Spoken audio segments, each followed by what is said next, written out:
ഇവൻ 3 കോടിയുടെ ബെഡിൽ കിടന്നിട്ടും കോടീശ്വരന്മാരെപ്പോലെ ജീവിച്ചിട്ടും ഇവൻ ഒറ്റക്കായതിൽ സങ്കടപ്പെട്ടിരുന്നു. കാരണം 5000 യാത്രക്കാരും 200 ജീവനക്കാരുമായി ഹോംവേൾഡ് 2 എന്ന കോളനിയിലേക്ക് 120 വർഷത്തെ യാത്രയിലാണ് അവന്റെ പേടകം. എല്ലാവരും ഹിബർനേഷൻ ഉറക്കത്തിലാണെങ്കിലും ഒരു ഉൽക്കാപാതം മൂലം ജോണിന്റെ പോഡ് മാത്രം 86 വർഷം മുൻപേ തുറക്കപ്പെട്ടു. 4 മാസത്തിനുള്ളിൽ ലക്ഷ്യസ്ഥാനത്തെത്തുമെന്ന് സിസ്റ്റം തെറ്റായി അറിയിച്ചതിനാൽ സന്തോഷത്തോടെ ജോൺ മറ്റുള്ളവരെ തിരഞ്ഞെങ്കിലും അവിടെ ആരുമുണ്ടായിരുന്നില്ല. സിസ്റ്റം അവന്റെ ഉണരൽ തിരിച്ചറിഞ്ഞതുമില്ല. അന്വേഷണത്തിനൊടുവിൽ യാത്ര അവസാനിക്കാൻ ഇനിയും 89 വർഷമുണ്ടെന്ന് അവൻ മനസ്സിലാക്കി. ഭൂമിയിലേക്ക് അയച്ച സന്ദേശത്തിന് മറുപടി വരാൻ പോലും 74 വർഷമെടുക്കും.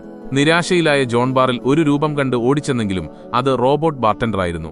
വീണ്ടും ഉറക്കത്തിലേക്ക് മടങ്ങാൻ അവൻ പരമാവധി ശ്രമിച്ചെങ്കിലും പരാജയപ്പെട്ടു.